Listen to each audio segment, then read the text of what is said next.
Yeah. Oh, cold presser, he say he thug better. Put a I had sex with them. I didn't have sex with anybody else. So I don't know what you all. Well, it must be. Unfortunately, the entire courtroom knows that that is a lie.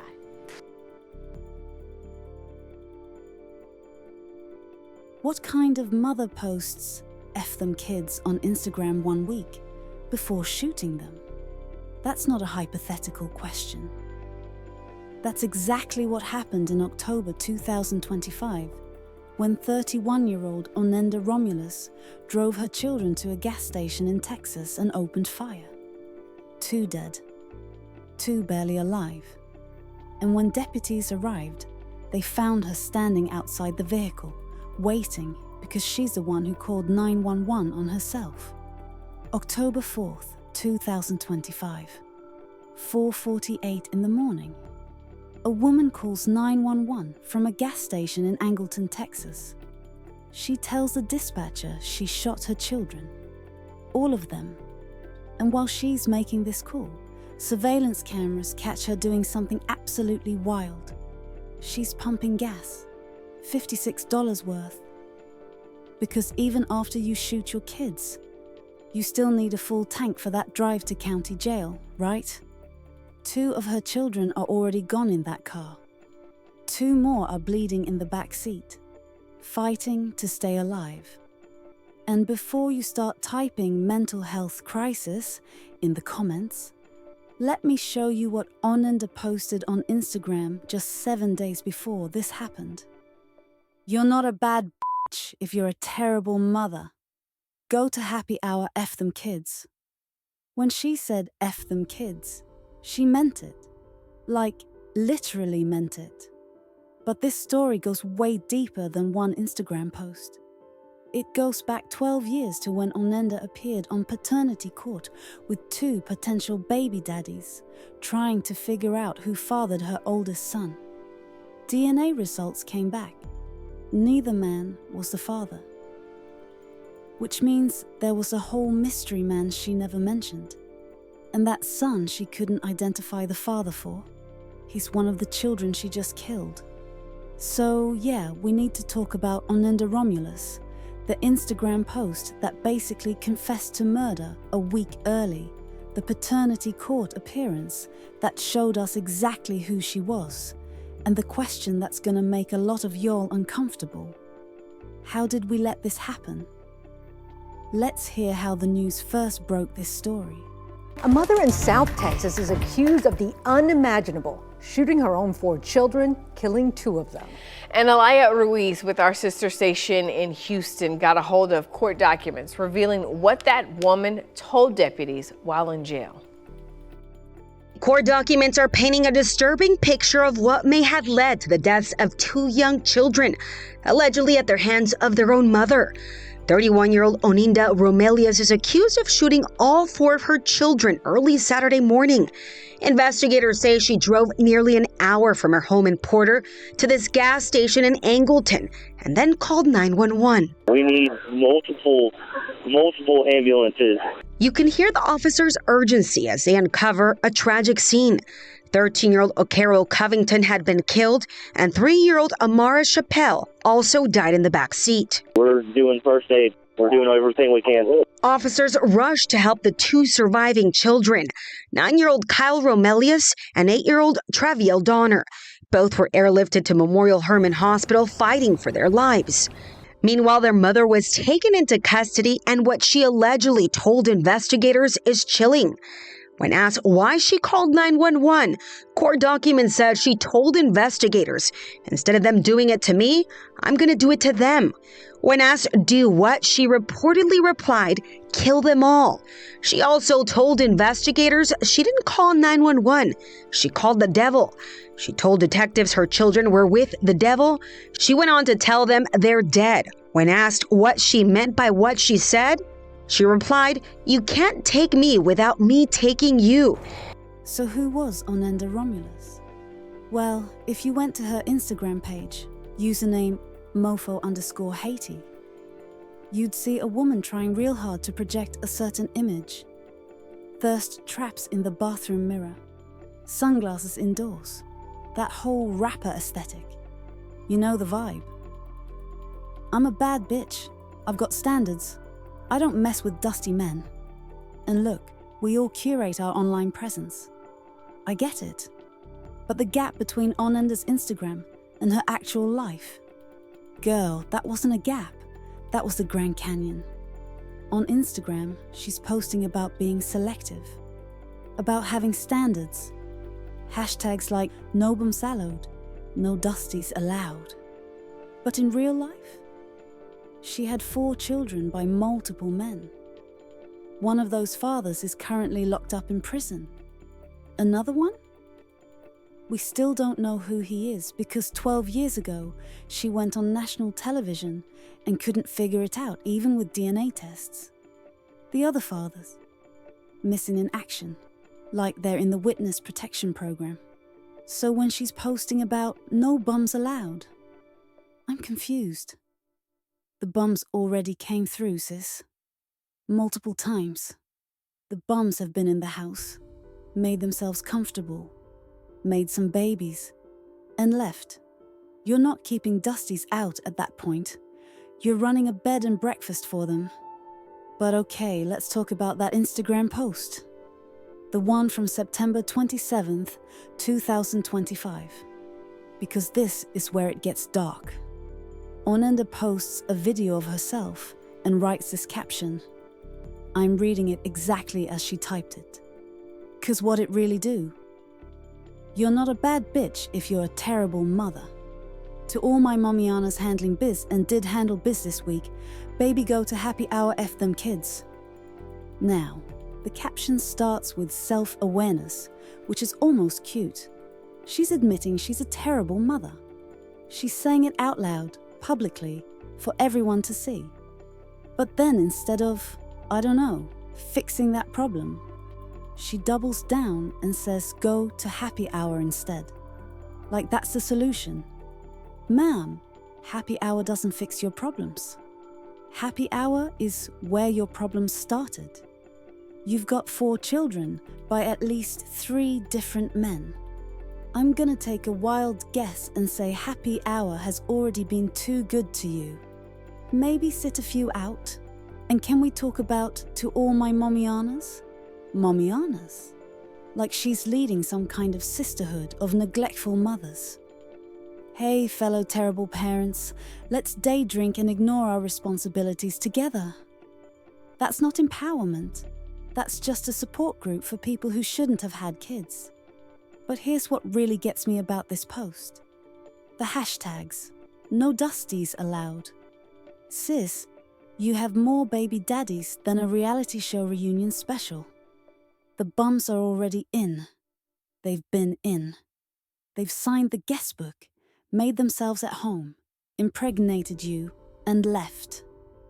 You're not keeping standards at this point.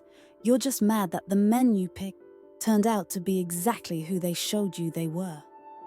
That's like getting catfished 4 times on the same dating app and then posting about how you only date verified profiles now.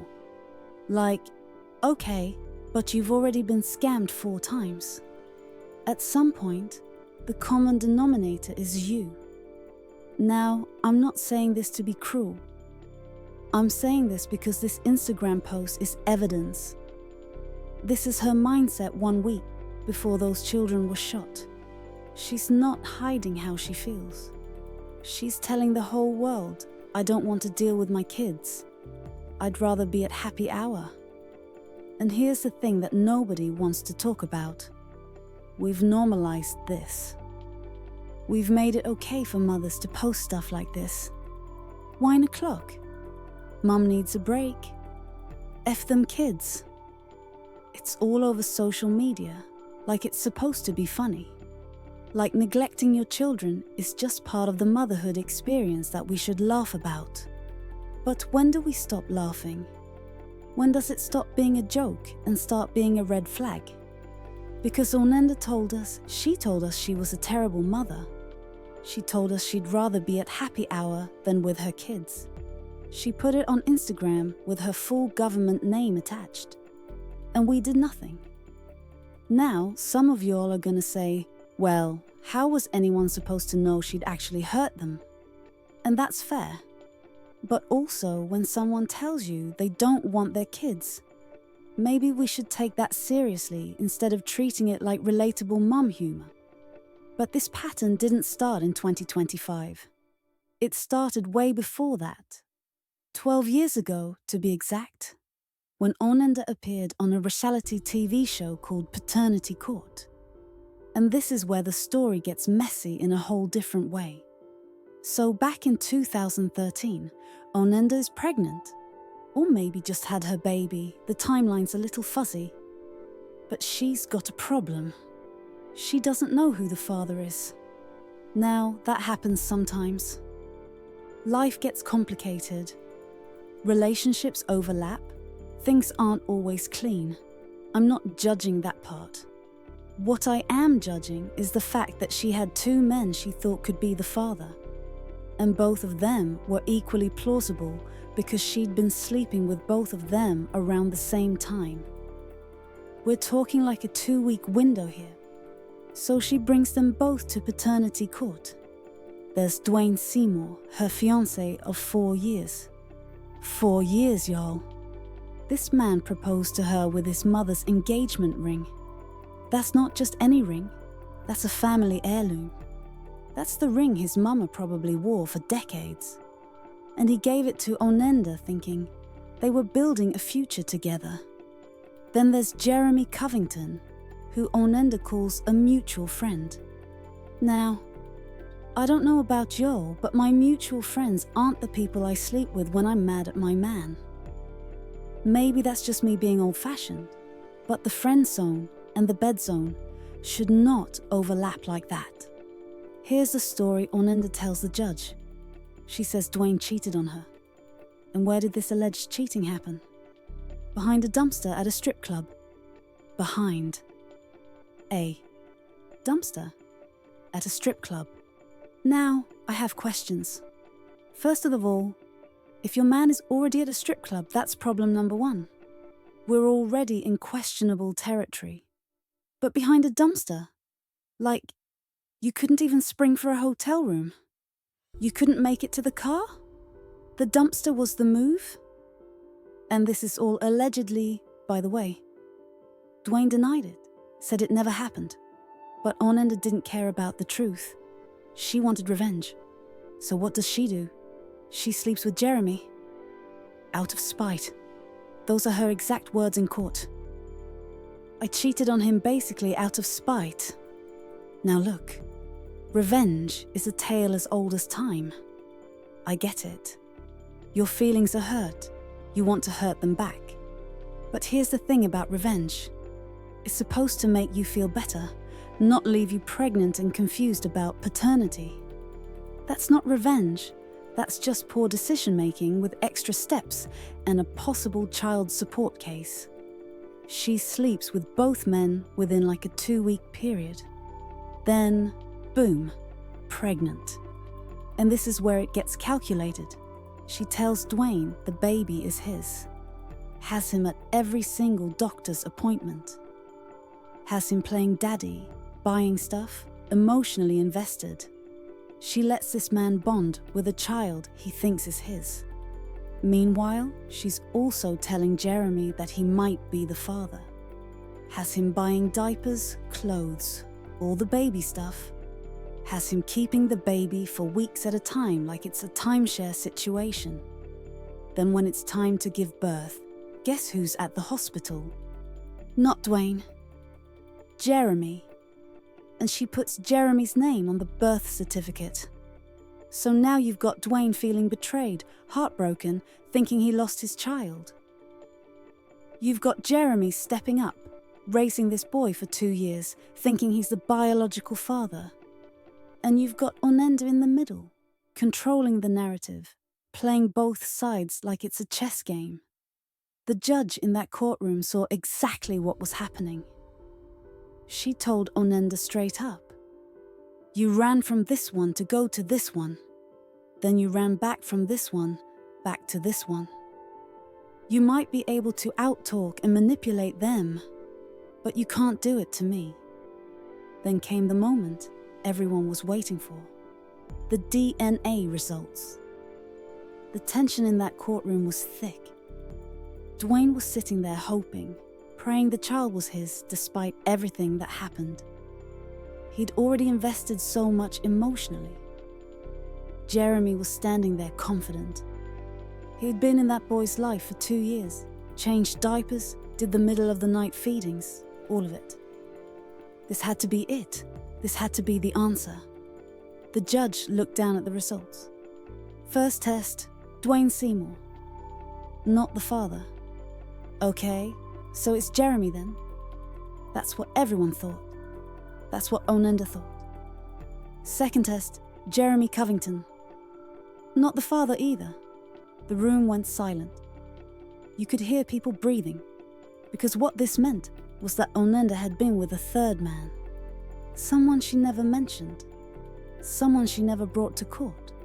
Someone she never acknowledged. The judge looked at Oninda and said something that hits different now, knowing what we know. She said, "Stop thinking about yourself." But Oninda didn't stop. She never stopped. She kept moving through life the same way. Chaos, lies, manipulation, leaving destruction everywhere she went. And honestly, that mystery man, baby daddy number 3, who was never identified, he might have made the smartest decision of his life by disappearing. Because look how this story ends. That son they were fighting over in Paternity Court.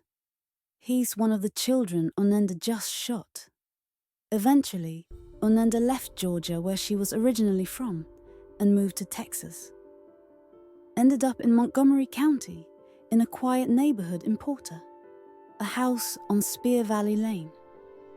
Neighbors said she'd only been there a few months. Most of them never even talked to her, but they saw her kids, 4 of them, different ages, probably different fathers, based on what we know about her history. The neighbors would see them walking down the street regularly. They'd wave, say hi. One neighbor who didn't want to be identified told reporters the kids would stop to pet her little dog. They seemed happy. Normal, just kids being kids. She saw them on Friday, October 3rd, 2025. Just one day before everything happened. The kids were outside, walking, smiling. She figured she'd see them again on Monday. She never did. Oninda had sole custody of all 4 children. And I need you to understand how wild that is given everything we know. She had a history with Child Protective Services. She had a DUI on her record from Georgia. She had gone on national television, unable to identify one of her children's fathers. And yet somehow, she had full custody. No shared custody, no supervision, no oversight. Those kids were with her 24/7. How? That's the question everyone's asking. How did she get sole custody with that history? Where were the fathers or their families? Where was CPS? Where were the red flags? Because on Friday night, October 3rd, everything was normal. The kids were outside playing. Neighbors saw them. Life seemed fine. But something happened between Friday evening and Saturday morning at 4:48 a.m. Something that made Oninda pack those 4 children into her white Audi and drive. Not to school. Not to a relative's house. Not to somewhere safe.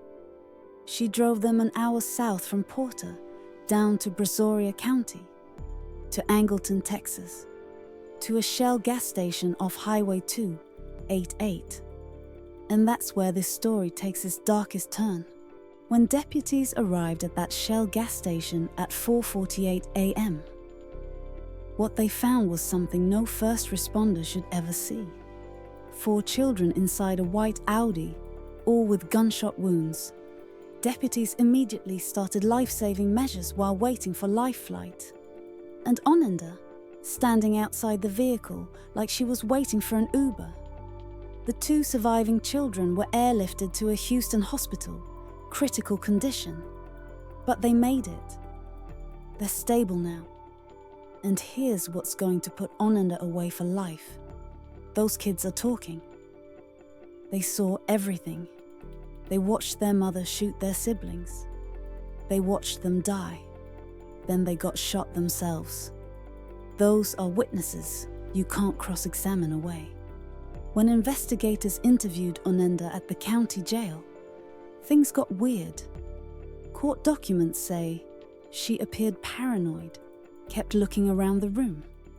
When they asked why she called 911, she said she couldn't talk about it. Then she said something chilling. Instead of them doing it to me, I'm gonna do it to them. Investigators asked, do what? Her response? Kill them all. She told them she didn't call 911. She called the devil. She said her children were with the devil and dead to her. Then she added, you can't take me without me taking you. Now that sounds like mental illness, right? Paranoia, delusions, talking about the devil. And sure, that's probably part of it. But remember that Instagram post from 7 days earlier? F them kids. That wasn't the devil talking. That was Oninda showing us exactly who she was. Oninda Romelus was charged with 2 counts of murder and 2 counts of aggravated assault with a deadly weapon. Her bond? $14 million. $5 million for each murder charge, $2 million for each assault. That's not a bond you make. That's Texas saying you're staying right here until justice is served. Sheriff Bo Storman held a press conference the next day. Responded to an unthinkable, unimaginable tragedy. This event has shaken our community, and we are all feeling the loss. While this remains an active investigation, I do want to share what details with you that I can at this point.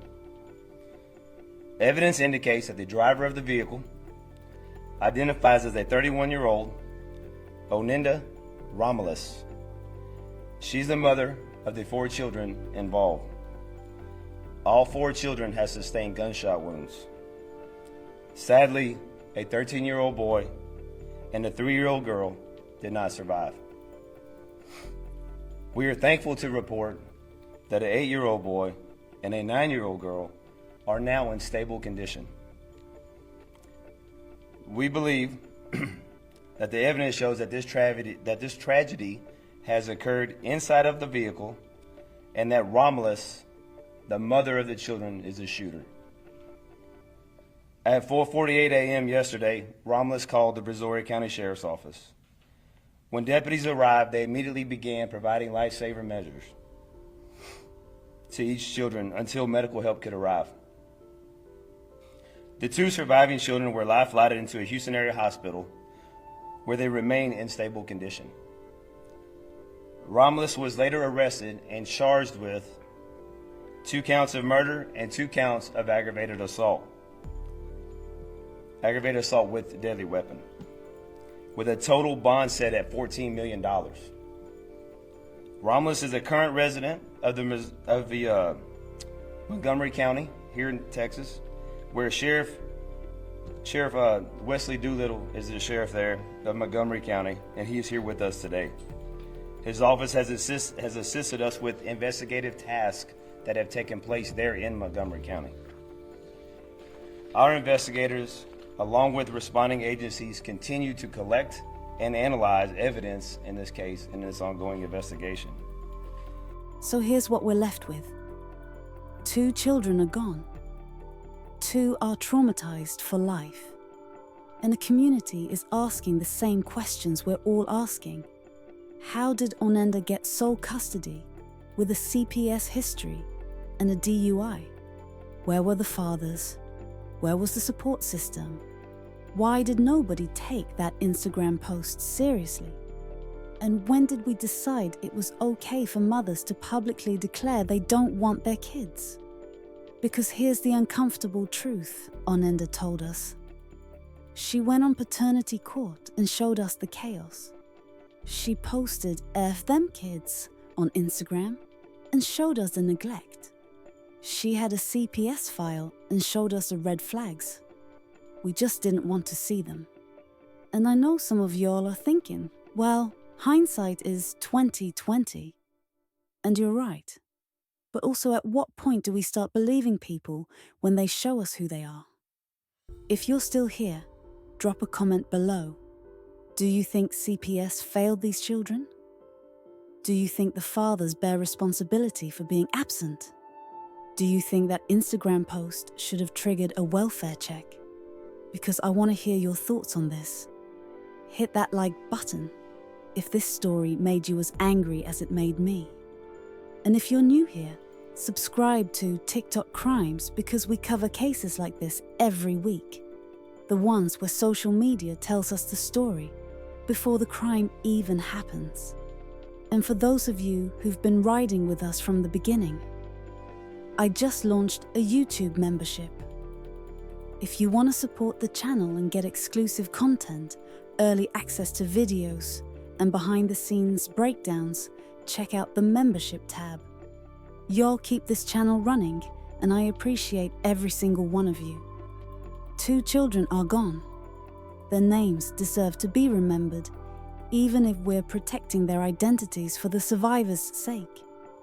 They mattered. They were loved by neighbors who saw them just hours before their deaths. And they deserved better than the hand they were dealt. As for Oninda Romelus, she's sitting in Brazoria County Jail with a $14 million bond, facing life in prison. And honestly, that's exactly where she belongs. Because when you post "F them kids" and then actually do it, there's no coming back from that. This is TikTok Crimes. Rest in peace to those 2 babies.